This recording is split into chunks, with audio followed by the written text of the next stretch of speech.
Assalamualaikum warahmatullahi wabarakatuh. Gimana kabar teman-teman semua? Semoga baik-baik saja ya. Gak terasa udah 2 bulan aja kita gak ketemu di kampus. Tapi itu tidak menjadi masalah buat kita sebagai mahasiswa pertanian. Menjalankan kewajiban kita PKL dan pendampingan terhadap petani guna meningkatkan pengetahuan sikap dan keterampilan petani. Di sini saya akan menceritakan sedikit mengenai lokasi saya menjalankan PKL dan pendampingan saya, yaitu Kabupaten Lingga.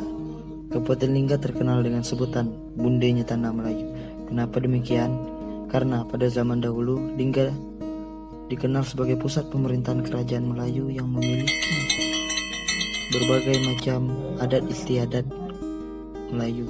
Lingga juga merupakan daerah kepulauan yang memiliki pulau yang sangat indah dengan mata pencarian rakyatnya sendiri kebanyakan sebagai nelayan.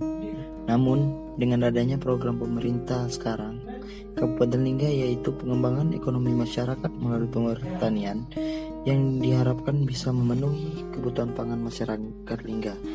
Dengan begitu tidak adanya impor lagi ke daerah lain.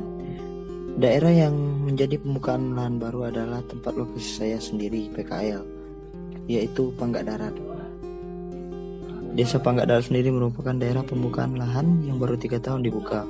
Dengan begitu, disinilah saya mendapatkan inspirasi saya dalam membuat video ini, yang saya beri judul Pengolahan Lahan di Desa Panggak Darat. Pembukaan lahan baru ini merupakan suatu tantangan buat saya sebagai mahasiswa pertanian. Dan dengan adanya PKL dan pendampingan ini terhadap petani, saya mengharapkan supaya nanti petani tahu dan mau melakukan pengolahan sesuai SOP yang saya pelajari di bangku perkuliahan. Pengolahan lahan sendiri adalah proses di mana tanah digemburkan dan dilembekkan dengan menggunakan bajak ataupun garu yang ditarik dengan berbagai sumber tenaga seperti tenaga manusia, tenaga hewan, dan mesin pertanian. Melalui proses ini, kerak tanah teraduk sehingga udara dan cahaya matahari menyentuh tanah lebih dalam dan meningkatkan kesuburannya. Sekalipun demikian, tanah yang sering digarap sering menyebabkan kesuburan tanah berkurang. Pengolahan tanah mempunyai tujuan sebagai berikut.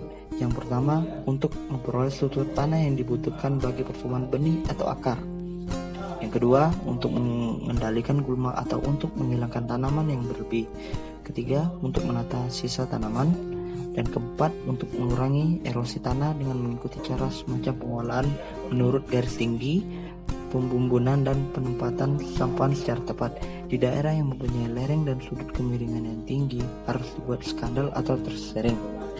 Untuk membenamkan dan mencampurkan pupuk, pestisida atau bahan tambahan ke dalam tanah merupakan bagian akhir dari tujuan dari pengolahan tanah. Nampaknya hanya itu saja yang saya bisa persembahkan untuk teman-teman semua. Maaf atas banyaknya kekurangan dalam video saya ini. Jangan lupa untuk teman-teman semua like, comment, and subscribe ya video saya ini, supaya kedepannya saya semakin rajin membuat video yang lain untuk pertanian Indonesia. Terlebih terkurang saya maaf. Wabillahi taufiq wal hidayah. Wassalamualaikum warahmatullahi wabarakatuh. Dan terima kasih untuk semua.